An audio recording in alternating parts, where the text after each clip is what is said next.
In many cities, slums are growing uncontrollably. Multiple families crammed into one small tenement room.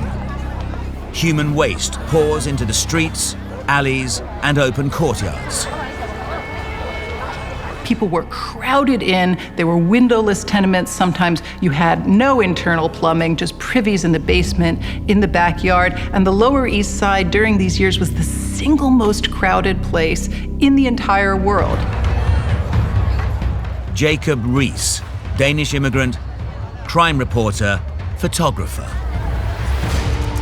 He gets leads for stories from Chief Inspector Burns.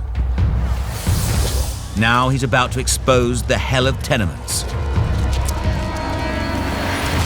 Jacob Riis knows what it's like to be poor. 15 years ago, he lost his job in a stock market crash. It's midnight, but Riis has a new technology that will change the public perception of poverty. An explosive powder that produces enough light to photograph in the dark.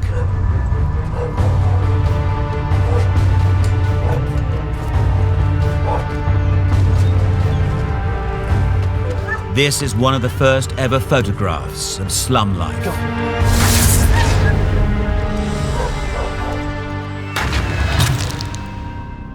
It shocks millions. Ladies and gentlemen, my name is Jacob A. Riis, and this is how the other half live and die in New York City. Magazines refuse to print his work, so Riis puts on his own magic lantern shows. His mission? To show America's wealthy something they've never seen before. Filth and desperation on their doorstep. At this block, 9 dead were carried out this year alone. 5 in baby coffins.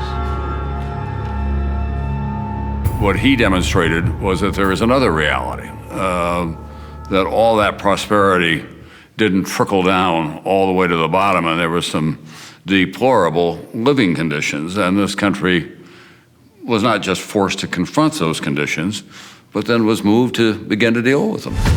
Riis publishes his pictures in a book called How the Other Half Lives. It will sell more than 28 million copies worldwide. Within 2 decades, the worst of the New York slums are torn down. Tenements sell at auction for as little as $1.